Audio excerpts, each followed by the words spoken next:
everybody. Welcome to Handicapable. I'm your host, Jake Yarbrough, and I'm here with my co-host.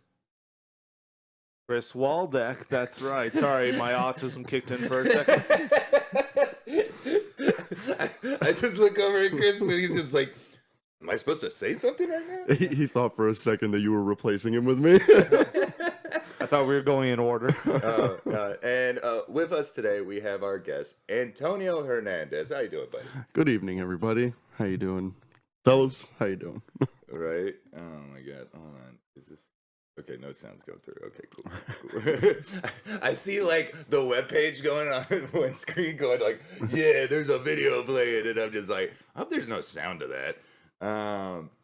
But yeah, so this, again, like we do with every episode, we like to interview our guests and see if there is, some of the things that they've gone through that was kind of like an uphill battle,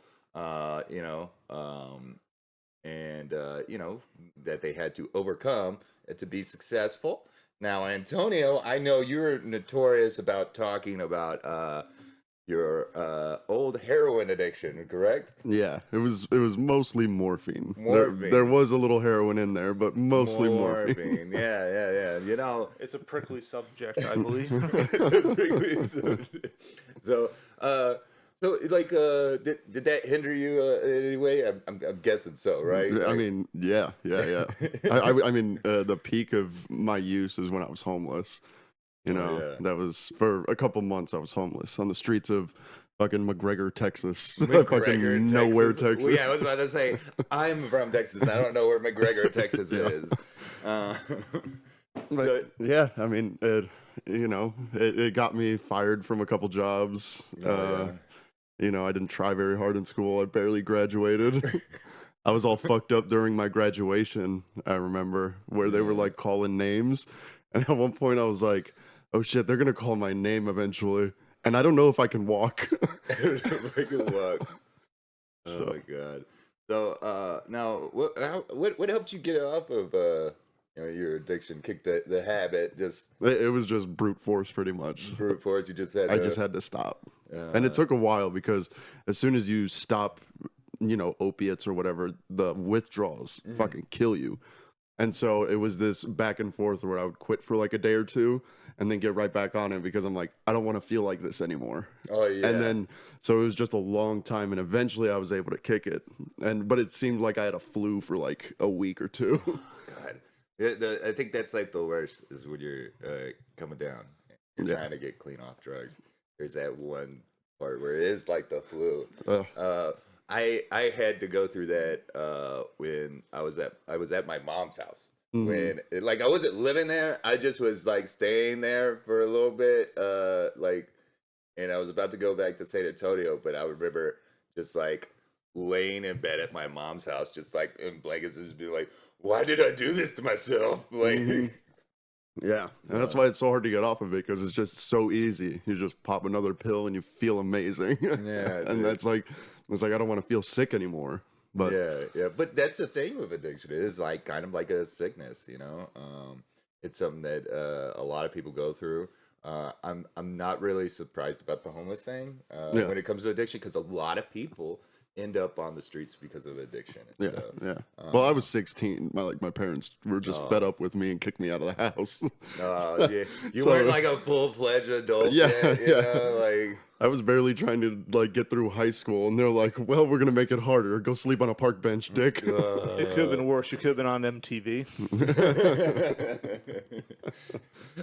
It's like that's when you're supposed to get a drug addiction is when you're on MTV. Yeah. Not when you're 16 watching MTV. Yeah. What is this, Teen Mom? Break out the heroin. Just get right to the point. Oh man, yeah. Addiction is rough, man. It's rough. It's a serious thing out there. Freaking. What was one of the craziest things that I ever heard was freaking Canada did this one time. Like Trudeau passed this whole thing where it was like, yeah, we're gonna help the homeless and stuff and everything, right? One of the things they did was they were just like, yeah, you have a home. And it was like, wait, what? They're like, yeah, this is how we're solving the homeless problem, because if they have a home, then they can start focusing on what they need to do to fix. Like, because a lot of people who are homeless are either, they're dealing with mental health issues and addiction. So when they get a home, they have to go to a counselor. And that counselor helps them out with their addictions, helps them get a job and everything. And, it's like, yeah, they don't have the stress of having to worry about where's the next park bench I'm going to sleep on, And I was like, that's pretty cool, like that they're doing that. But I also feel like, yeah, just because you give someone a home and you're like, yeah, that means they're not homeless anymore. Like, and I was like, I mean, that's a straightforward answer, right? It just now they have a roof over their head where they can do meth and heroin. Like they're just off the streets doing drugs in your house. They got a bigger hot box. Exactly. So, but yeah, no, that's a rough thing to get over, you know. So I'm glad that you were able to do that, especially at a young age, Yeah. I mean, but the thing about it is, just because I kick the hard stuff doesn't mean like the addiction isn't always there. Yeah. Because I still have a problem with alcohol, other substances. Like it comes and goes, and it's like every day I have to be mindful of like it only takes a minute for you to slip back into it. Like I've had people offer me pain pills and I tell them no, because it'll start with like a little Vicodin or whatever, and then I'll be doing heroin in a week. Like that's how quickly it'll spiral.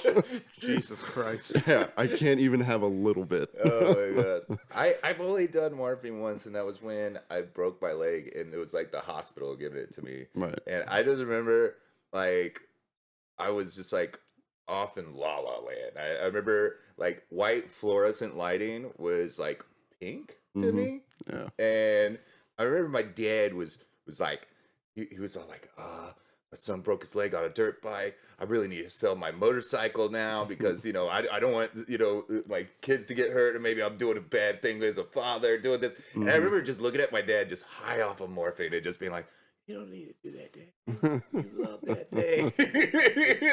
And my dad was like, you're just so happy right now. Dude. And I just kept hitting the button like, yeah. Stop. I'm just going to go break my leg now.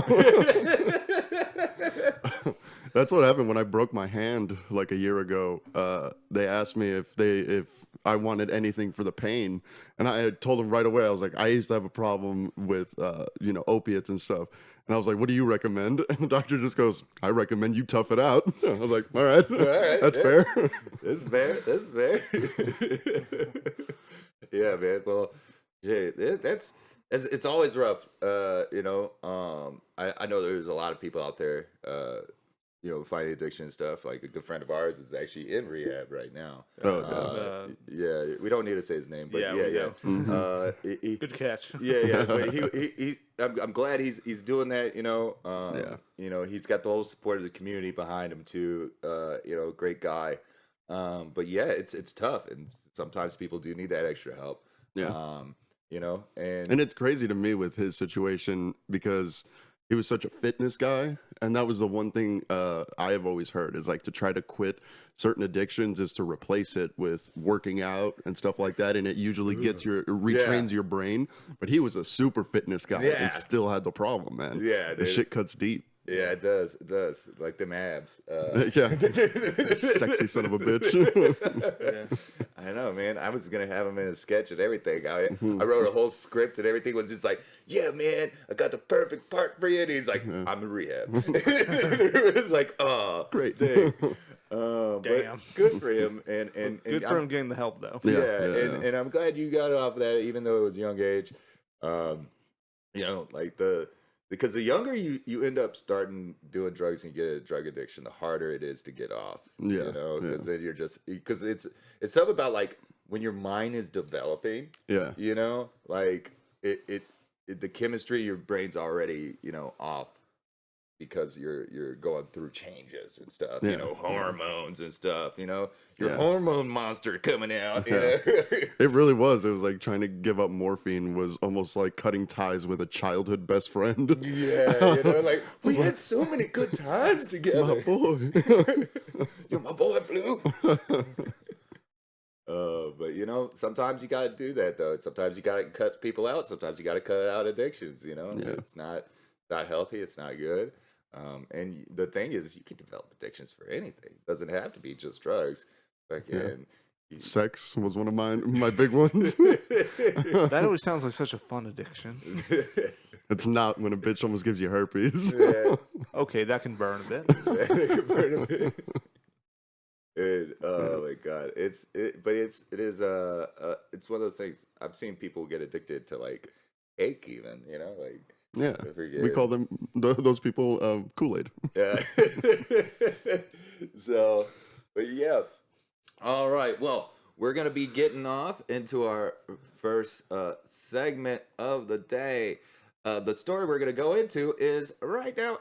Kid Rock is Speaking of heroin, yeah, Kid Rock. He's worried that he's gonna have to be called in for the indictment thing because of video resurfaced where he's like talking to Tucker Carlson, where he's like, "Yeah, I was seeing these secret maps," and he was like, "Am I supposed to be seeing this shit?"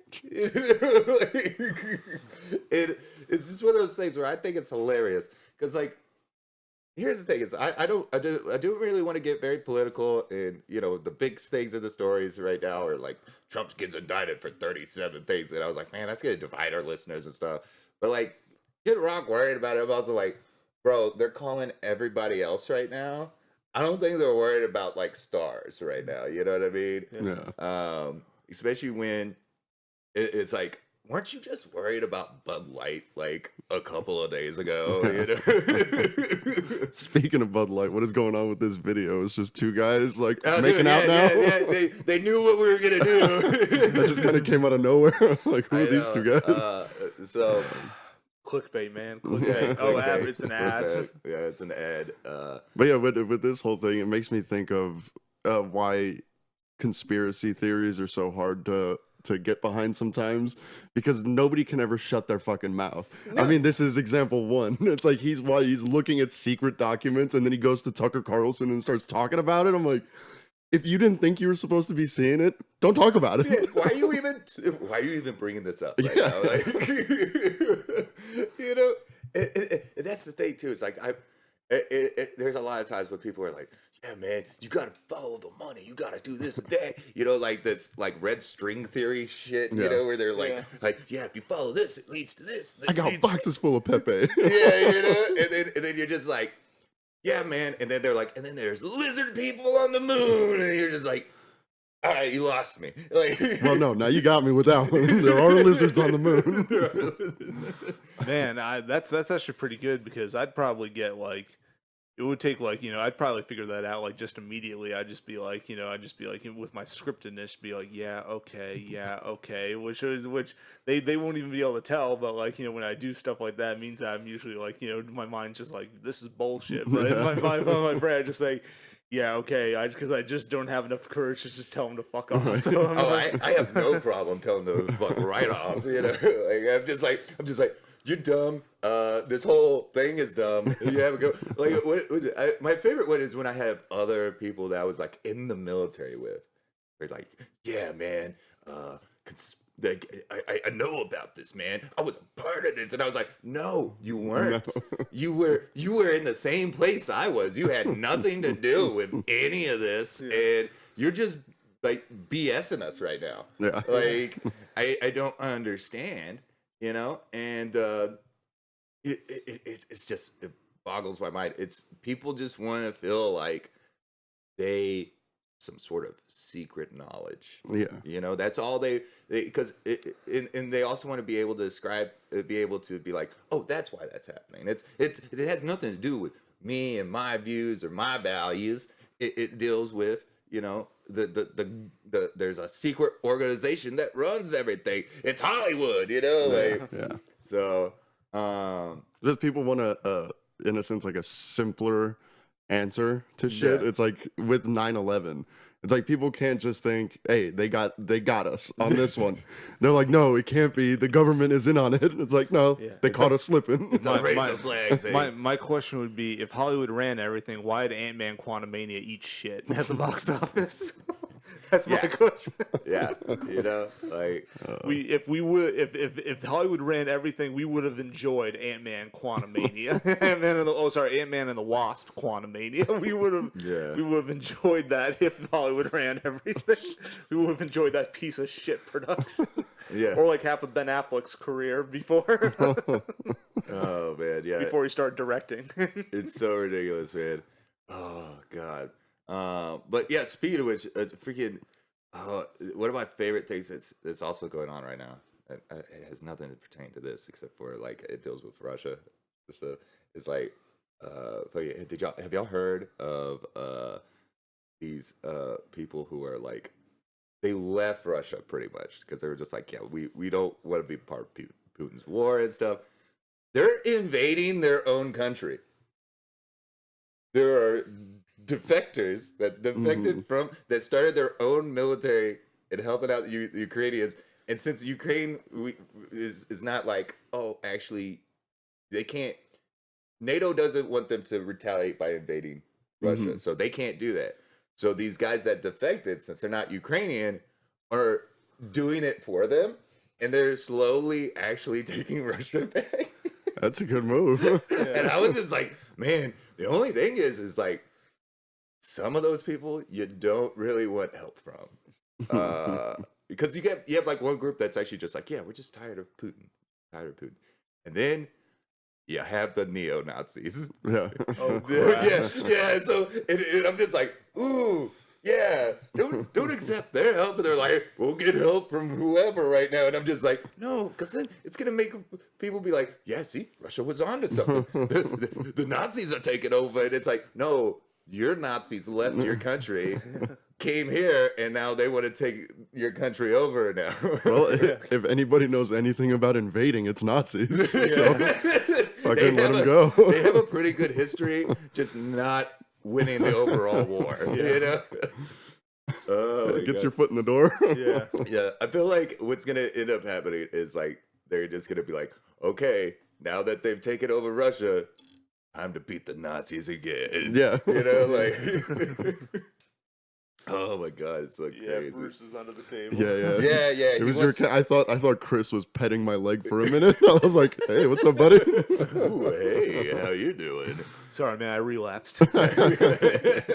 Just kidding. I never had any got back to the first. I never had any severe addiction. My addiction was it was the weirdest addiction. I was addicted to pre-workouts, literally, dude, I was so hardcore into the gym and stuff. I would just start taking I always forget what it's called, but there was one that they said was super strong, but I took 3 scoops of it. I told him, I was like, hey man, I took 3 scoops of this, it didn't faze me. He's like, what the fuck? He said, you took 3 scoops of that and it didn't even faze you? He's like, god damn, your blood is fucked. That's what were you taking no explode or some shit? I was just taking this whatever pre-workouts they had. They said he would always tell me, he said, I was like, is this stuff good? He said, yes, it's good. The FDA hasn't said it's not good yet, so it's good. And I'm like, they were gonna say something's not good. They never say anything is not good from GMC. Yeah, I feel like it wasn't GNC, it was NutriShop where I bought. Well, either way, they never. But either way, it's it made me realize the sad truth about pre-workouts and stuff is that everything's pretty much terrible for you until the FDA decides to say it's illegal for you to take. Dude, we had this one dude I was deployed with who was addicted to taking pre-workouts all the time, but he would never go to the gym. Oh damn! Yeah, it was almost like an energy drink for him. Yeah. I'm working out my mind. He took that no explode stuff all the time. Oh, I tried that one time. My favorite was the Hyde one. I tried the original Hyde, not Mr. Hyde, but the original Hyde. If you want, you can look it up on Google and see what was in the original Hyde. They would sell in the back and stuff. My favorite thing was just how he was like, I'm gonna get ripped, and I'm just like, you gotta go to the gym for that. You can't just take supplements and be like, yeah, I'm getting jacked right now. It's like, no, you're getting fat. The irony of no explode, it makes your heart explode. Exactly. Oh my god. Yeah, I thought it wasn't supposed to explode. Yeah, it's like I go to the gas station and see that they have Bang energy drinks, which has like 300 milligrams of caffeine, and I drink a lot of Bang too. But it's like, but that's not the point. The point is that Bang gang. yeah, the Bang game. But the point is that I look at that and I'm like, who the. I'm like, I know there are people that are just chugging that along and they're not getting exercise. They're not like, going to the gym, working out and stuff. And that's like, that shit's even worse. Like, that's gonna make your heart go bang. Is what that thing is. That shit's gonna do. It's like Dude drinks a Bang, slams it against his head. I'll be fucking your mom. Oh, that's my workout.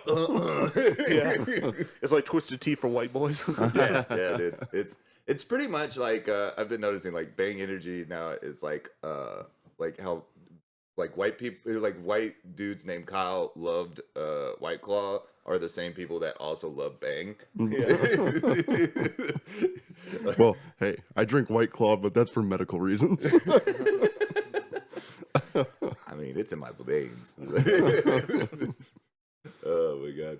All right, Chris. So, sports. We got sports games coming up. Oh yeah, we got some big ones. I was gonna report on the MLB, but I fell asleep during it, like most of the Oakland A's fans do. So, but luckily, I've got a couple of sports ones that I am. Tonight, there's the big NBA game where the Denver Nuggets, if they win this, they could be the champions if they win this game against the Heat.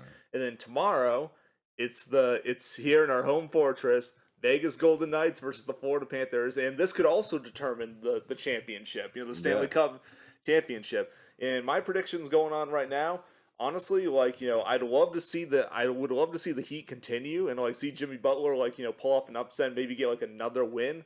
But I don't think that's going to happen. I think the Nuggets take it tonight, and they're going to be win their like first championship.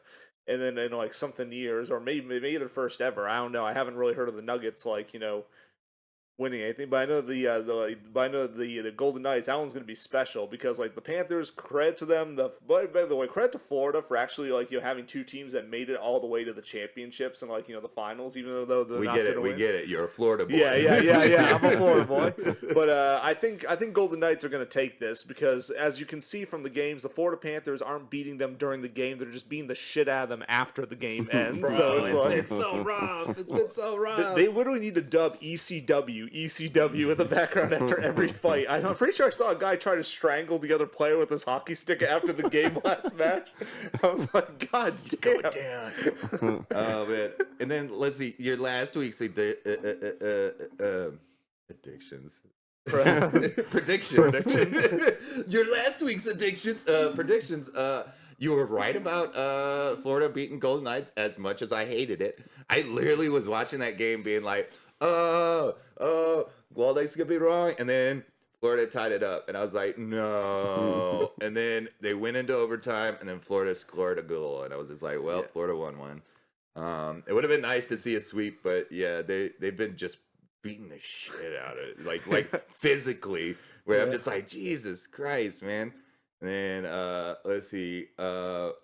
I missed the other game. You had Miami to win. Yeah, they pretty much lost both times to the Denver Nuggets, which is why this is likely going to be the final game. That Niko Jokic is just phenomenal on the Denver Nuggets. So you're 1-1, and your new predictions are Golden Knights are going to take it, and the Nuggets are going to take it. So we'll see how that goes and plays out tonight and the next day. And when the podcast released this weekend, people already know.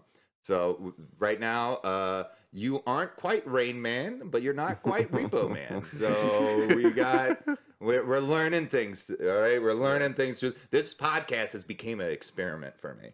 Yeah, because I don't know shit about sports, but I'm gonna give this podcast like a month, and if he starts being right, I'm gonna start sports betting. Just gonna listen to this every week for my sports bets. Just to be like, come on, Waldeck, make me some money. Yeah, well, I think a lot more of the sports are gonna it's gonna slow down a lot until like the September, which is when football really begins, like the NFL and stuff like that. Yeah, but we'll have baseball. Oh yeah, we'll still have baseball if I don't fall asleep. I'm gonna get you into soccer now. That's what I'm gonna do. It'd be like, look, soccer's going. You should just start covering the most random shit, like hot dog eating contests or like professional dodgeball and shit. It's summertime. I mean, it's time of the hot dogs. I mean, I pretty much did that. I bet on the XFL a few times. So. Oh my god. It was definitely dodgeball because everyone was trying to avoid that shit. You know? He's watching ESPN 8, the Ocha. Oh my god. So, all right. Well, time for my reviews of shows.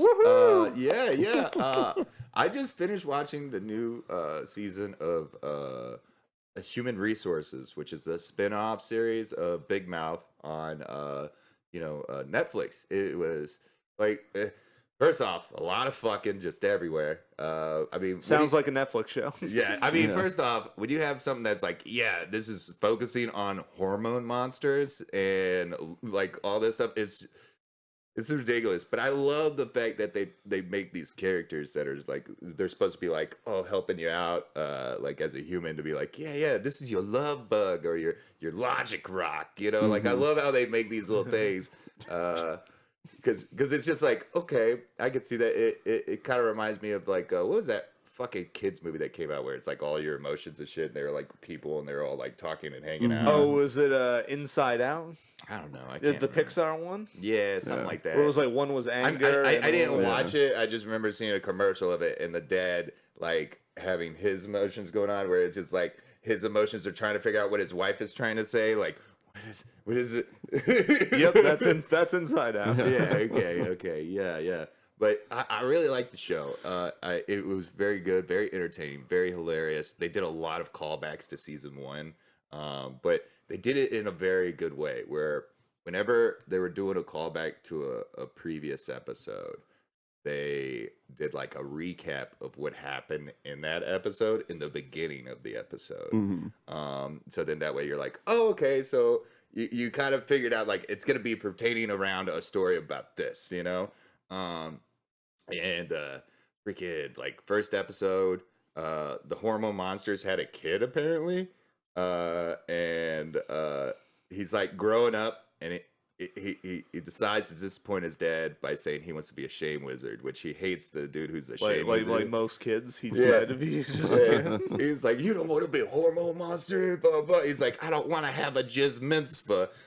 Jesus. Yeah, where you have to Jesus ejaculate Christ. in front of all your fucking their coworkers and relatives. Yeah, dude. My God. And like, oh God, it's. What is this? Was this some kind of John Mulaney shit or? Yeah. Pretty much. It's was it Nick Kroll yeah. and John Mulaney. Oh, Yeah. it's both of them. Yeah. Yeah, both of them. Yeah. Wow, I should not be surprised at all by that. Yeah. I'm always surprised, especially with Big Mouth, how much they get away with like I get it. It's yeah. a whole show about like kids going through puberty, but like at one point these kids are like fucking and like doing all this shit. Like I think there's one scene where they're like all these nude like little girls or some shit. I'm like, how are you getting away with this? How are you getting away with this? Yeah. They did have a lot of like background stories that came to fruition that you don't really notice. Like you're like, oh shit, that's that person's dad. And now there's like a cross between these two people that they've been helping out and stuff. Like there's several of those in this season where you're just like, oh shit, you know, like there's like a big twist with like this lady just usually hangs out with her logic rock, you know, just be like, yeah, and then she gets like a new love bug, and then like What the hell is a logic rock? well, okay, It's something you throw at your girlfriend when she's making no sense. I knew you were gonna say something like that. And I hope your girl listens to this and she's just gonna be like, I hope she does too. "Oh, I'm gonna throw a rock at you, bitch. Honestly, I think after that joke, I definitely experienced your sex life today because the only thing I got fucked by was a blackjack table earlier today. Oh my god! But yeah, like they do go through a lot of serious issues though too on that, which I really like. Like this one, there was a lot of grief, like you know, getting over something like, you know, oh no, my mom died. I got to deal with the grief. And the lady's not trying to deal with the grief at all. Like she's just trying to avoid it. And you know, so I do like how they bring up like these, you know, real serious moments in it, and then like all of a sudden go to where it's just like a bunch of hormone demons having like a giant orgy in a fucking mansion all of a sudden. Like you're like, whoa, no chill. This just went from like 0 to 60 real quick, you know. Oh man, but yeah, I would probably give the show. Like it was pretty good, very entertaining. I watched it all in one sitting, so I'm gonna have to give it a pretty high rating of like an 8 out of 10. Or one fapping. 8 faps. All right, 8 faps. faps. It's a really good show. I enjoy it. John Mulaney, and Eric Nolan, they're just fucking great. Great fucking writers. Okay, I love to see him in a lot of stuff. I loved him in The League. Oh yeah, The League was great. The League was an amazing show. I loved it. My favorite Nick Kroll performance is still as the douche in Sausage Party. He's still hilarious. Yeah. Oh my god. All right, so let's talk about what's been going on in the Vegas scene. Woo! Viva Las Vegas. Yeah. Well, me and Chris, we went to the Dirty at 12:30 last Friday. Yeah. And we caught the show over there. They had a lot of big name people there. We had Rachel Wolf was there. Yep, Rachel Wolfson from Jackass and her boyfriend. her boyfriend Matt Edgar, who both performed there. It was pretty cool. They were performing before Jocelyn Sharps. Shouts out to Jocelyn, for crushing your headlining set. Yeah, it was absolutely hilarious. I enjoyed the show so much. I think they had like a total of like 4 comics that night, which was a little which was a little bit longer than a little bit more than they usually do. They usually only do like 3. And right now for the rest of the month, the Dirty at 12:30 isn't like in the normal showroom or normal area where they have the show. It's in the actual big showroom. Because of the poker tournaments going on. It's every year. I remember I was even thinking about it like a couple of weeks ago where I was like, when was that poker tournament? And then the next time I go to like Dirty at 12:30, it's like, oh, it's now, and for some odd reason, a lot of like the regulars and local comics, like they love watching the show. They love everything.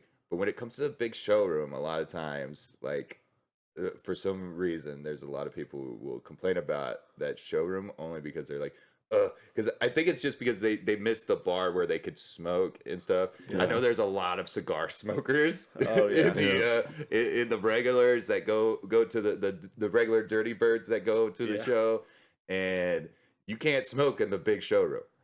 So that's true. I really think it's just that, and then being able to gamble while you're watching the show. Yeah, because I mean, when you're gambling, you could get free drinks and stuff. Yeah. That's how I stayed fucked up all weekend. My favorite one was like, what was it? I had $20. I got up to $40. I was like, woo, $40. And then I just went to the blackjack machine by the bar. I just put in $40. And it's like, woo. We just kept playing. It was just like fluctuating. And next thing you know, I'm like, bro, it's the next day. Yeah. I'm shit-faced. Like, I called him all drunk and was just like, yeah. And he was like, yeah, I could tell you were pissed drunk. Yeah, he called me out of nowhere. Hey, you going to this open mic? And I was like, yeah, maybe. All right, well, we're going to do the podcast on Monday. You better make sure you're there. By the way, I'm pissed drunk and it's only noon. Yeah. I was like, oh, Christ. Great. Great. That's great. Like, that's when I do all my my planning for podcasts. Like, pissed drunk. I tried to do that one night. I was drinking, went to a couple open mics, and then I booked this like 3 different people on the same day, and I only found out about it the next morning. Oh yeah. I remember you being like, man, I booked like 3 people all last night, and I don't remember doing that. Yeah. It was just in my phone notes, and I was like, oh really? I have this person? Oh, should I have this person on the same day? Yeah, oh no, here's the 3rd person on the same day. Oh god. God damn. I know. I actually have to start reaching out to some people to be our guests because, like, I want to get Justin Tejan. Oh, for sure. He's great. Yeah, he's hilarious. Love that dude. Would love to have him. I know Jay Rivera wants to be on the podcast. I had Irma from San Antonio hit me up when she found out I had a podcast and be like, you're not going to have me as a guest? And I was like, bitch, I just started this. Right. I mean, she's in Vegas like every other week. Yeah. Oh my god. No, just kidding. Love you, Irma.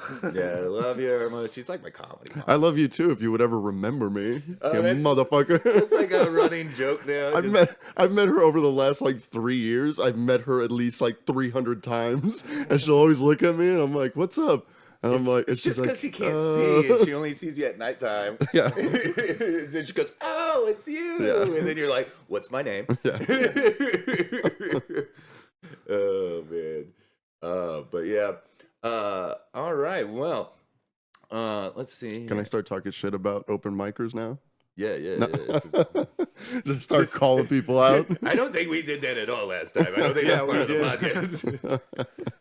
No, I won't do that. I won't blow up your podcast as soon as it starts. Fuck this guy, fuck this guy, fuck this guy. And if you don't like it, get at me in the comments. Well, I was kind of surprised that there weren't as many comics that actually tuned into the Dirty at 12:30 the last time. I know you were mentioning about the bar and stuff, but I was figuring that there would be more of that. At least I know that there's a few there. There was Rob Bossoleri, Gabe Quire. I know Chris Kim showed up, and then there was and then he tried to challenge you to a roast battle. That was hilarious. Oh yeah, No, I'm booked on Mondays. I got my.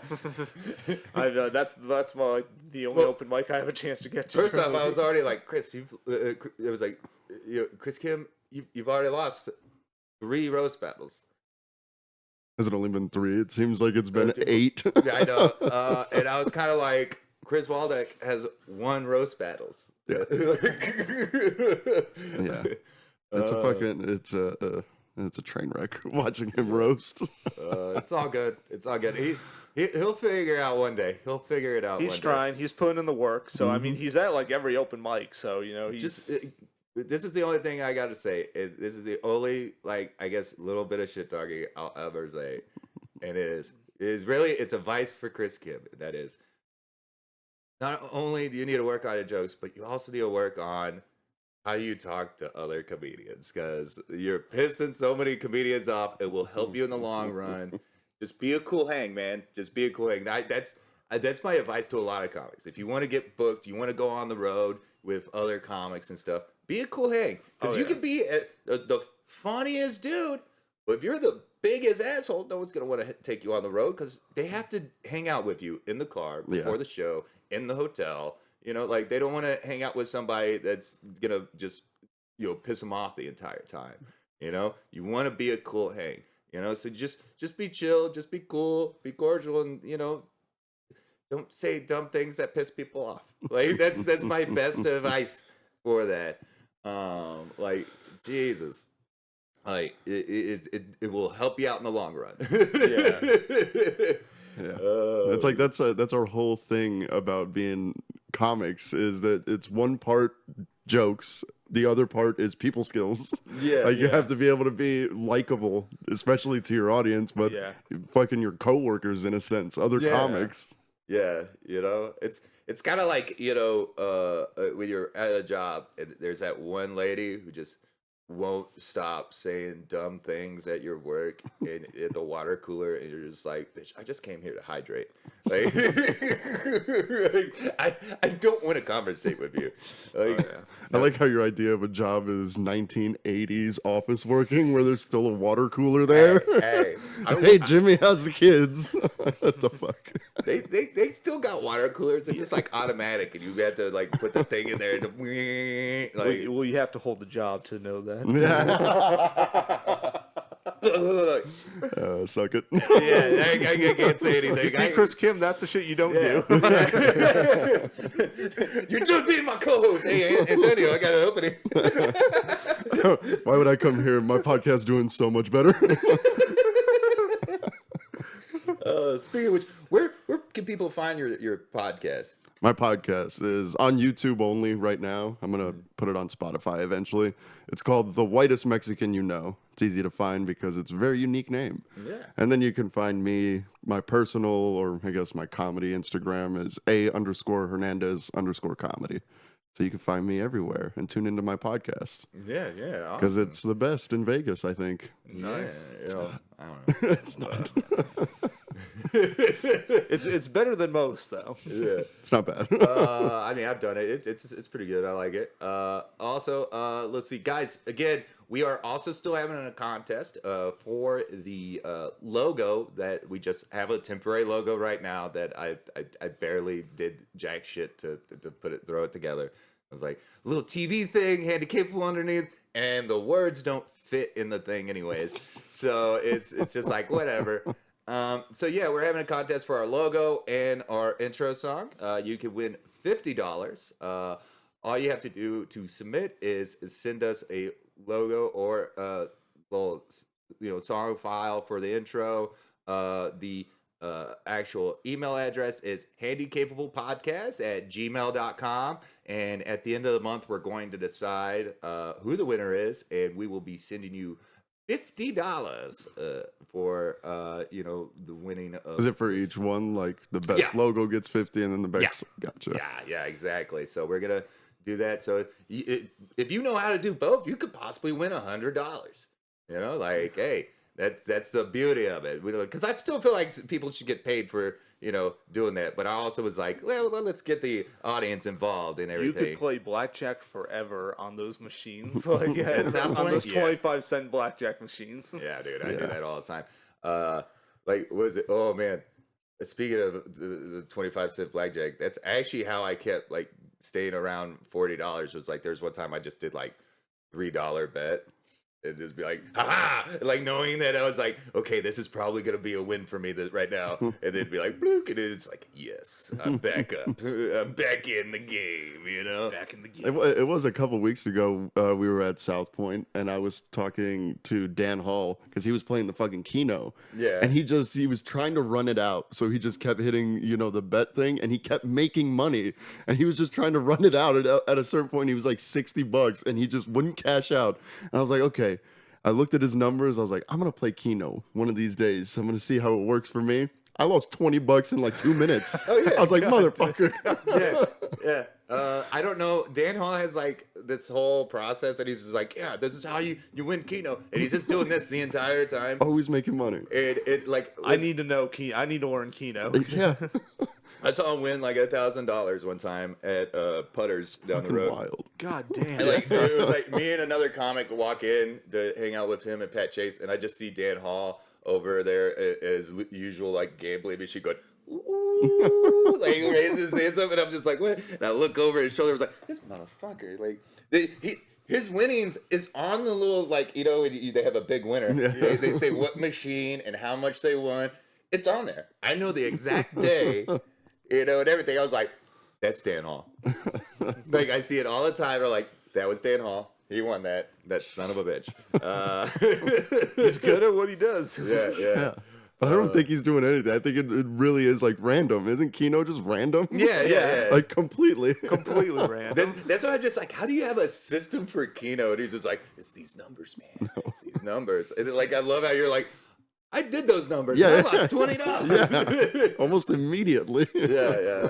Oh man, that's why I just stick to like if I do the video like little machines at the bar, I just do poker because it's just like not poker, blackjack. Blackjack. Yeah. It's so much easier.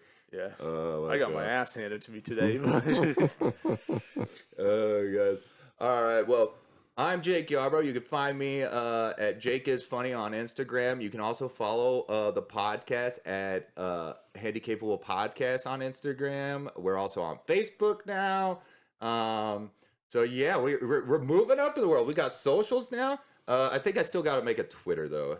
I don't even use Twitter. Do any of y'all guys really use Twitter? Yeah, I never do. I use it sometimes. I don't know. No. Man. It's I barely use social media in general. like the only thing I really use social media is to be like, I have a show coming up. Yeah. Come to my show.